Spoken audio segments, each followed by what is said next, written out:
Today I'm going to show you the most realistic spider webs to put on your tabletop terrain or dioramas. Let's get started. Let's paint. Now, what I have found to use, and there are several videos online that talk about it, so it's hard to credit one individual person who came up with this. If you know who it is, let me know so I can give them due credit. But what we're using is these dryer sheets. Now, I've played around with some different dryer sheets, and the one thing I found is that your most important factor is using a used dryer sheet. If you haven't used it yet in the dryer, then there's still like soap or starch or whatever they put on there, and it doesn't tear very well, and it gets all over your fingers, and it's not very good. So, run a couple through the dryer with some clothes, and pull them out. Throw them in your box to use for webs. Anyway, what I've found to glue it down is that Woodland Scenics Realistic Water.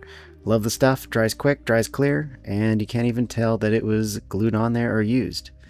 So, what I'm doing here is taking some sheets, tearing them off, and I really found that before you even try to glue them on there, if you try to manipulate and work the fibers in the directions that you want them to go before putting them on there, it really seems to help.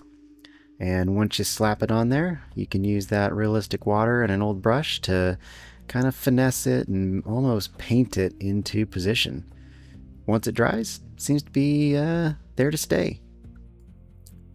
What I found with this project that I was working on is that you can really get carried away, and with these webs, definitely that motto of less is more.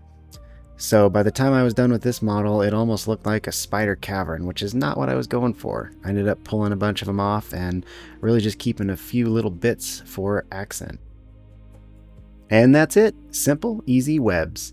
Check out this next video to see how I incorporated them in my latest diorama build, the dungeon. Until next time, see ya!